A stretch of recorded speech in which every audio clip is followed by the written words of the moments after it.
It's been a phenomenal year of college football selections by Steve Merrill of Wager Talk, and we appreciate Steve being here at the Voice of College Football each and every week to provide his insight and information into the big games across the landscape. And, of course, this weekend we've got 10 conference championship games, 5 in the Power 5, including in the SEC, Steve, and we've got an interesting draw here because we've got LSU, which would be a completely unconventional SEC champion, not making the playoff now that they've got 3 losses.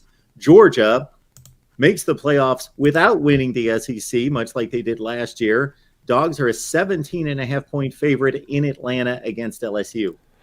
Yeah, you kind of did a good job there, Mark, summing up how I feel about these conference championships, because this one is a textbook example of how they're kind of silly at times. With that said, of course, though, it does enable some teams to still play their way in, although, USC probably would be better served not playing as well, because there's only downside for them, right? As the season ended right now, both TCU and USC would be in. So to be honest, there's only downside for TCU and USC. There's really no upside here for either team, Georgia or LSU. We talked about the Michigan-Purdue game on the other channel. There's really no upside for either team there. Clemson, North Carolina. So probably the worst round of conference championship games ever, although TCU and USC could play their way out of the playoffs, I guess. I had a lot of discussion there.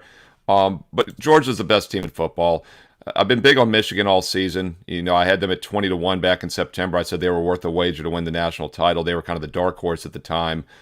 Georgia's really never been the dark horse, and I had a best bet on them against Tennessee for my clients a few weeks ago at wagertalk.com. We mentioned that line was 8. My math projection had it in double digits. So Georgia's not a team I'm looking to get in front of. With that said, though, you could make a case this is a little bit of a flat spot because they do know they're locked into the playoffs, and they don't necessarily even have to win. They just have to win the game. They don't have to win by 2.5 touchdowns or more like the spread is. But it is for the conference championship, and you really don't want to be playing against the best team in the country and what should be a focus spot nonetheless. LSU also, you got to worry about their mindset. I know they can win the SEC championship, but like you said, that loss to Texas A&M last week is a 10-point favorite. Bad loss, and we talked about it. That was a dangerous spot. That was A&M's bowl game because they're not going bowling. And it's what we've seen happen to both Ohio State and Michigan almost lost, to Maryland and Illinois a couple weeks ago as they got caught looking ahead to the big game. I think that's what happened to LSU last week. The problem is it eliminated them from the national title. Do they rebound now? A lot of uncertainty there. I think I'd rather have the best team in the nation with Georgia laying the points. May come down to Kirby Smart's master motivational skills to convince his team because they all experienced it last year. We won the national championship, but we didn't win the SEC. We can just do that again.